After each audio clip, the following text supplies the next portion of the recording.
Oi, gente, eu me chamo Pagu Rodrigues, eu sou indígena, sou filha, neta de nordestinos, sou ativista ambiental, faço luta por demarcação de terra, tenho uma trajetória de luta social de praticamente 24 anos e sou feminista também, luto muito pelo direito de igualdade das mulheres.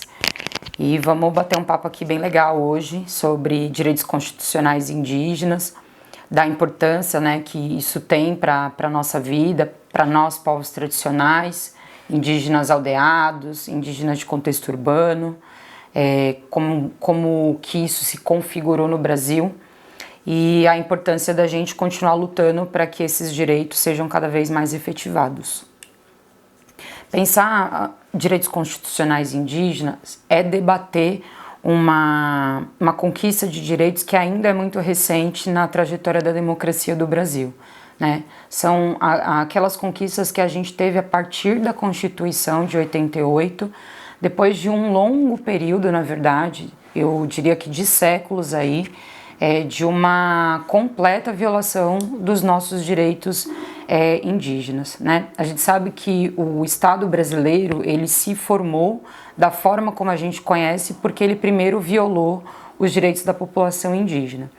Então, os direitos constitucionais, que são aqueles garantidos e dados pela Constituição Federal de 88, primeira coisa, foram uma conquista do povo indígena, que se manifestou, que se organizou para estar presente no processo da Constituinte e fazer valer o que é principal para a gente na nossa luta, que é a demarcação sobre as nossas terras. E depois, né, o reconhecimento diante do Estado brasileiro da nossa existência, da nossa resistência como um povo tradicional, que tem cultura própria, que tem costumes próprios e que precisa, né, da garantia dos nossos direitos para continuar vivendo sobre essa lógica do Estado, que não é uma forma de organização política que nós, povos indígenas, necessariamente construímos ou necessariamente concordamos. Então, acho que as duas principais coisas que a Constituição Federal garante para a gente é aquilo que é praticamente uma essência do que a população indígena é no Brasil. Mas a gente sabe que, infelizmente, né, mesmo com a garantia constitucional, esses direitos não são respeitados cotidiana e diariamente pela política brasileira, pelo Estado brasileiro. A estrutura, né, do Estado no Brasil, ela é racista, ela pretende um projeto de desenvolvimento da nação que, em nenhuma medida, inclui as concepções que nós, povos indígenas, temos sobre o mundo, sobre a natureza, sobre a sociedade, sobre as relações sociais e políticas. Então, uma das nossas grandes dificuldades é fazer com que quem governa esse país entenda que a gente não está aqui para emperrar projeto nacional nenhum. Nós não somos um inimigo, né, do Estado, nem um inimigo da população, mas que o modo de vida que a gente tem e que a gente luta para manter é um modo de vida que efetivamente respeita toda e qualquer forma de existência. E, infelizmente, os modelos econômicos históricos no Brasil sempre excluíram a população indígena desse projeto e sempre transformaram a população indígena num inimigo. Mas aí a pergunta que eu deixo para vocês, será mesmo, né, que toda essa luta que a gente faz há 520 anos é só pela manutenção dos nossos territórios? É só por nós mesmos? Eu diria que não. A luta que a população indígena trava hoje no Brasil e no mundo é uma luta que contribui, inclusive, com a continuidade de existência da humanidade. Porque a verdade é que se a gente não tiver rio conservado, natureza conservada, oxigênio para respirar, natureza destruída, todos nós, né, indígenas, não indígenas, estamos correndo o risco de efetivamente sumir da existência desse planeta. E essa concepção que a gente tem, né, de não separar meio ambiente de quem nós somos, é o que garante ainda a permanência e a sobrevivência de toda qualquer espécie de ser vivo que a gente ainda tem no mundo. Então, pensar esses direitos constitucionais é pensar que eles são muito mais do que 2 artigos da Constituição. Eles são uma concepção formadora de mundo para a gente, eles são a garantia dentro dessa política de Estado de um modo de vida. De um modo de vida que precisa ser respeitado e que precisa poder existir e coexistir com aquilo que está colocado para o Estado brasileiro. Eu diria que, na prática, até recentemente ainda tinha alguma valia o direito constitucional do artigo 231, que garante a demarcação de terras. A gente ainda tinha, né, uma perspectiva de Estado em relação a demarcar os territórios indígenas. A partir de 2015, eu acho que eu preciso dar nomes, é importante que a gente diga quem são esses responsáveis, né? A partir do governo Temer e agora com o governo Bolsonaro, essa perspectiva ela está eliminada. As demarcações de terras indígenas foram paralisadas, uma série de terras que foram demarcadas estão em processo de revisão. A FUNAI passa por uma revisão administrativa que sequer pretende debater hoje o direito daquilo que o governo considera como indígenas integrados à nacionalidade. Então eu acho que hoje, na conjuntura que a gente vive com o presidente Bolsonaro, a gente não tem nenhuma perspectiva de garantia desse direito constitucional. E, por consequência, do segundo direito constitucional, que versa sobre a nossa cultura, o nosso modo de vida, né? Que fala sobre a nossa existência nesses territórios e a nossa cosmologia, também não estão garantidos, porque se a gente não tem direito à nossa terra, a nossa sobrevivência, a nossa existência, tudo mais que é o nosso modo de vida, está correndo um risco efetivo de ser atacado, de ser colocado como uma cultura inimiga desse projeto nacional. Então eu acho que na prática, infelizmente, esses 2 direitos constitucionais aí que a gente tem não estão garantidos, não estão sendo efetivados. E a perspectiva é que se a gente continuar nesse processo é que a gente perca um pouco daquilo que a gente conquistou ao longo dos últimos anos. Eu acho que a primeira é a retomada da demarcação de terras, a gente ter uma revisão profunda do sistema fundiário brasileiro, né, a proclamada reforma agrária, da qual o Brasil é um dos únicos países, né, que nunca fez uma reforma agrária para distribuir igualmente as terras que a gente tem, é o primeiro processo que a gente precisa aprofundar no Brasil, estruturante, né, que é essa desigualdade fundiária. É a gente ter a compreensão que não é justo que a gente tenha 12% do território brasileiro sendo povo originário, enquanto 46% dessa estrutura fundiária está concentrada na mão de 3% da população. Então, a gente precisa, né, se o Estado brasileiro quer tanto um projeto, né, de integração, tanto um projeto de comunhão entre diferentes culturas e diferentes modos de vida, a primeira coisa que ele tem que fazer é garantir que essa desigualdade fundiária seja diminuída. Porque daí nós estamos falando de demarcação de terra indígena, nós estamos falando de assentar pessoas que são do movimento sem terra, nós estamos falando de moradia nos grandes centros urbanos, e a verdade é que todos nós que dependemos de um pedaço de terra para manter a nossa vida, estamos na mesma condição, de não poder sobreviver diante dessa política de desigualdade fundiária. E aí é enfrentar interesses econômicos, de fazendeiros, poceiros, senhores do agronegócio, de milícias, de grileiros, toda essa gente aí que concentra secularmente, desde a invasão colonial, a estrutura fundiária do Brasil, mas também a concentração do poder político da nossa nação. Então, a gente precisa aprofundar essas reformas se a gente quiser a longo prazo, ver essas mudanças acontecerem.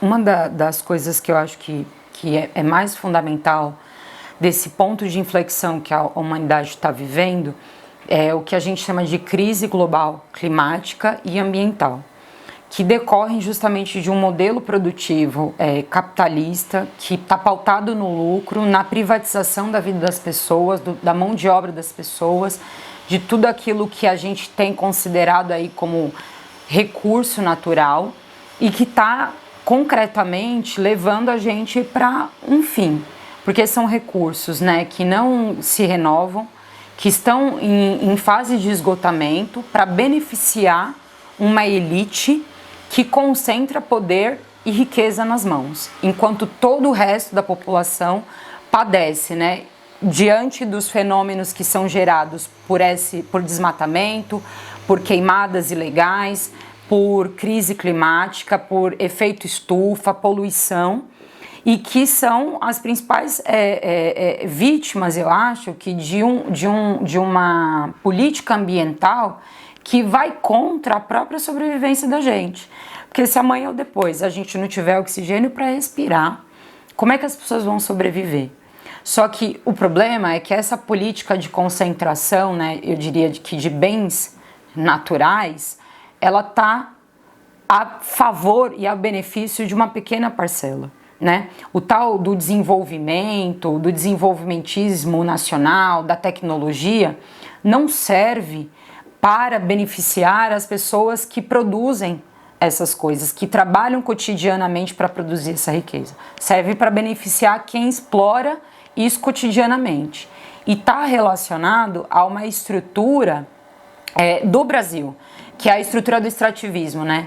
Desde a invasão colonial, o modelo econômico, né, o capitalismo se formou aqui a partir dessa estrutura do extrativismo, né? Primeiro com o pau-brasil, né, extraindo o pau-brasil e escravizando mão de obra indígena para fazer isso. Depois, outros tipos de recursos, né? Então, minérios, a água potável, que hoje, né, é o que se quer efetivamente privatizar no Brasil, né? São os nossos aquíferos aí para grandes empresas, Nestlé, Coca-Cola, para eles engarrafarem e venderem água.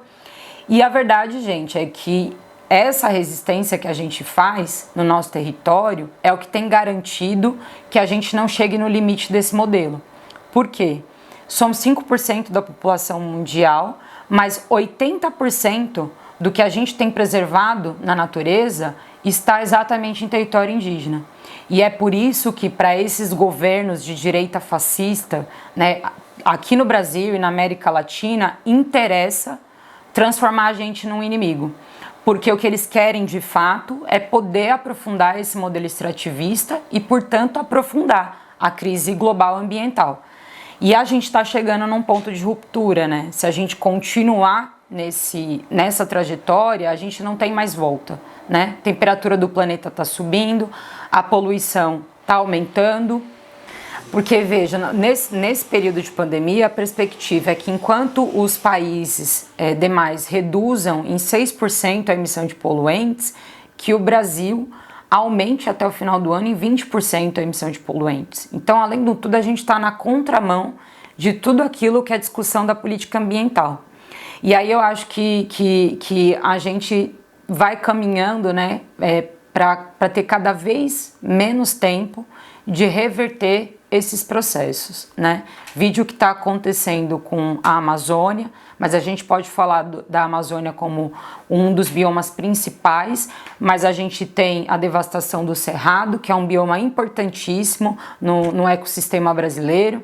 A gente pode falar da devastação do bioma da Caatinga, no Nordeste, e tudo isso gera efeitos a longo prazo que são de consequência para nós, povos indígenas, nos nossos territórios, mas para todo mundo que também não é indígena, né? Que vive em centros urbanos, que vivem à mercê de ter terra para plantar e que está lá com o território contaminado por agrotóxico, com água poluída. Então, assim, essa é a situação que a gente está vivendo concreta. E aí a gente precisa rever urgentemente esses processos. Eu acho que esse atual governo, ele historicamente é um dos governos mais responsáveis por essa devastação ambiental, né? Se a gente pegar as primeiras consolidações de legislação ambiental que a gente tem no Brasil, mesmo na época da ditadura militar, essas legislações estavam firmadas como um corpo jurídico legal que se fazia valer, né? Então, muito do que a gente conhece dessa estrutura ambiental legislativa estava mais avançado até 2015 do que hoje.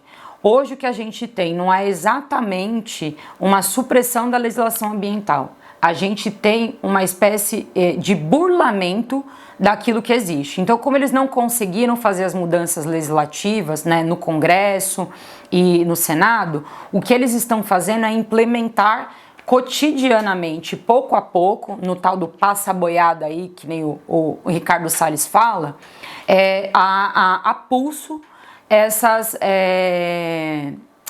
essas mudanças ambientais. Então, todas elas estão acontecendo de maneira irregular, porque você não consegue rever, né? Tem muita gente contra a revisão do Código Florestal, da legislação ambiental vigente no Brasil, mas na prática tem sido implementada uma série de irregularidades. Então, você permitir o garimpo na Amazônia e caçar, censurar funcionários do IBAMA, do ICMBio, é uma das formas de você fazer vigorar o projeto que você quer, apesar de a legislação proibir. A tentativa de aprovar uma medida provisória, né, que garantisse, por exemplo, a legalização da grilagem, ela não foi aprovada, mas enquanto a MP não é derrubada no Congresso, aquilo que a MP diz que tem que acontecer está valendo. Então, até a MP ser votada no Congresso, a legalização da grilagem aconteceu nos territórios da Amazônia, dentro de territórios indígenas. Então, na prática, a gente está vivendo o desmonte. O que a gente não teve ainda foi uma mudança de marco legal. Mas na prática, essa política de desmonte ambiental ela já está acontecendo. Esse debate que nós estamos fazendo, ele hoje é fundamental para a sociedade, mas ele desde sempre foi um debate estruturante da sociedade. É muito comum as pessoas acharem que a questão indígena é só um problema identitário no Brasil. E ela não é só um problema identitário no Brasil. Ela passa pela discussão identitária, mas ela é mais do que isso. Ela é estruturante na formação do Estado brasileiro. Porque essa luta que a gente trava, ela é impeditiva dessa destruição que se quer fazer no país. E aí, concretamente, a gente tem levado à frente uma resistência que, se a gente não conseguir pautar na política institucional, a garantia é de que a gente vai ter muito mais retrocesso do que o que a gente está vivendo. Então, para a gente fazer as mudanças que a gente precisa, a gente tem que ter luta social, movimento social organizado, demarcação de terra, mas a gente tem que ocupar os espaços da política institucional. A gente tem que estar representado devidamente por aquilo que a gente sempre foi dentro desse território. Um povo originário, um povo que sempre preservou e um povo que nunca colocou sobre ameaça a vida de ninguém. E aí eu acho que é dessa perspectiva que a gente tem contribuição para dar na transformação do sistema político do Brasil. Eu acho que eu quero assim deixar como mensagem, né, para todo mundo que vai nos assistir, primeiro cumprimentar a iniciativa desse festival aqui e acho que dizer para vocês assim, o quanto é para a gente importante a gente ter esse espaço de fala, de poder dialogar para além, né, das nossas aldeias, dos nossos territórios, para muito mais gente que está apoiando a nossa luta, para que a gente consiga, nesse período agora, nesse presente e no próximo, enfrentar concretamente esses retrocessos que a gente está vivendo. Então essa é a mensagem que eu quero deixar para vocês e dizer que assim, nós povos indígenas precisamos mesmo ocupar à frente dessas lutas todas e garantir essa resistência ao desmonte que está colocado no Estado brasileiro.